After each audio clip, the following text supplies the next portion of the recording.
Joining us now, Larry Decuers with the National World War II Museum, the curator there. Welcome, sir, to NRA News Cam Company.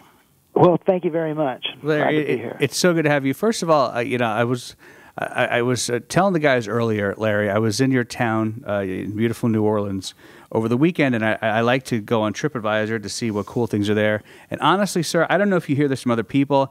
I consider myself, someone who is very respectful of the military, and I think places like yours are so valuable and important. Sir, I first of all didn't even know the museum was there. That it existed and that it was there in New Orleans. Do you get a lot of that, or am I just an idiot? Because I honestly had no clue. Well, we actually do get that quite a bit. There's a lot of people in town here who's never been to the museum, but I think word is beginning to spread, and it's as I'm sure you've noticed when you were here, it's definitely world class. It is unbelievable, sir.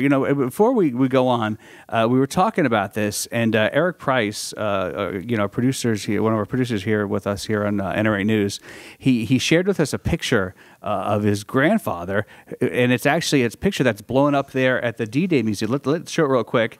This is his grandfather's the one holding the machete. Hey, look at that. I mean, it's just like you talk about this, and everyone has such a connection to World War II to where we talk about the museum, and there were so many pictures there, Larry. I don't know if I saw this picture, while I was there, but our friend Eric says, here's my picture of my grandfather there. People are so proud of it.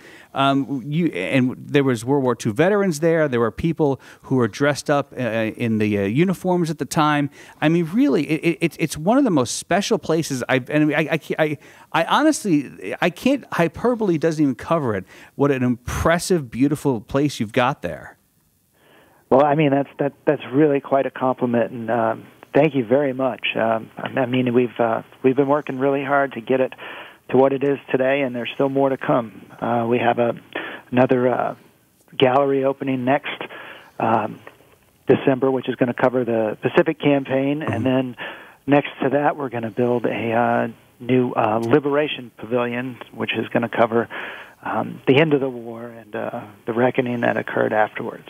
There's a lot of, here at NRA News, of course, there's a lot of people who are interested in historical firearms. We have the National Firearms Museum there in Fairfax at NRA headquarters, and John Pop here does Curator's Corners with the people who run the museums there. Of course, you had a lot of weapons on display, a lot of ones I've never seen before, a lot of ones that you could take out and they would be on sale at Bass Pro. I mean, gun technology, especially comes with handguns, have not changed a lot. But there was one piece, we'll show a picture of it now. It's the Sedgley glove gun. It's just some of the most unique pieces. Larry, talk about this gun.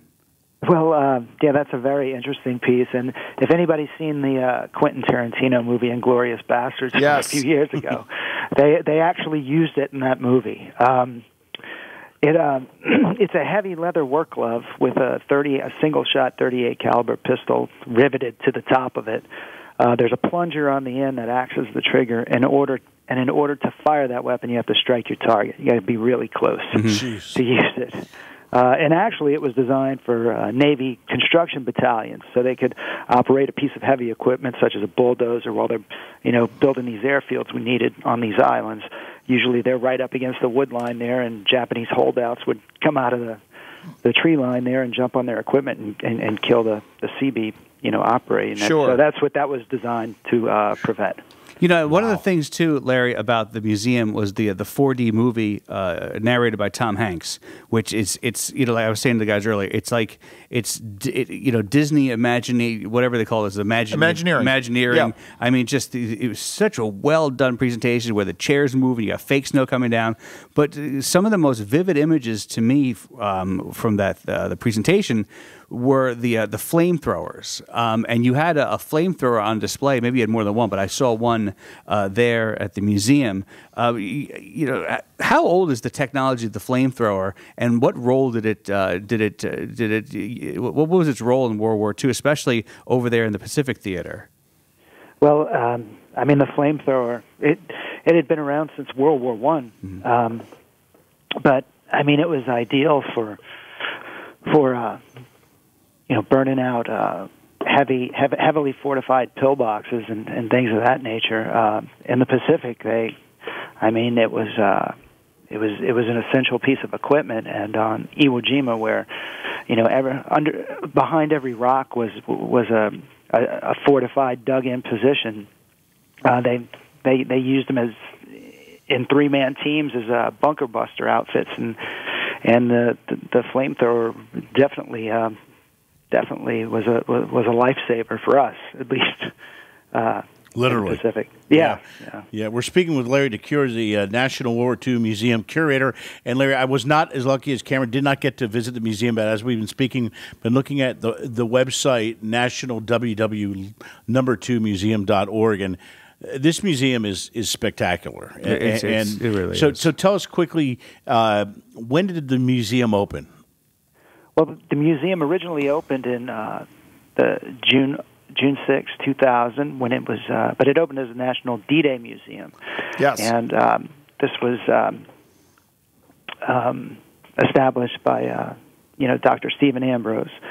And then in 2004, we secured the designation from Congress as the nation's World War II museum. So that's when we... well deserved. I visited Dr. Decuers. I visited it when it was still the National D-Day Museum, of course, because New Orleans is the reason why it's there is because that's where I believe it's the LSTs were built, weren't they?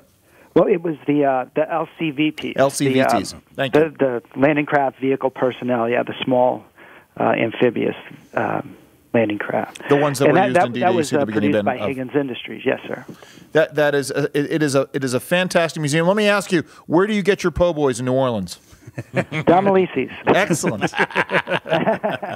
Larry, like I said, people I'm so glad I went to TripAdvisor. I mean, and it's number one by far when you look on TripAdvisor. And I really have never been steered wrong by TripAdvisor, and anything having to do with American history or something like that is a place you need to go to. This one, of course, if you're in the, I would honestly schedule. And my wife is a gigantic historic buff. I was actually tweeting her questions about, because she's a huge World War II buff, so there was things I didn't know about. I was asking her about Stalin and Hitler and just all this amazing stuff that I didn't know about. Everyone knows the basics, but man, when you drill down to some of this stuff, you guys really teach some amazing stories and share some amazing experiences. What's the best way to find out information about it, and what is your proudest moment, your proudest achievement being there? Well, you can find us on the web at nationalww2museum.org. But I would have to say, I guess the crowning jewel here just opened about a week and a half ago, and that was our Road to Berlin gallery. So that is now open and ready to be seen. And it's a totally immersive environment. You start out in a Moroccan farmhouse, and then from there you go to the deserts in North Africa, and then Sicily, and then Italy, and an air base in England, and then you're in the Bocage country of France, and on to the Ardennes forest, and then finally into the destruction of Germany at the end of the war.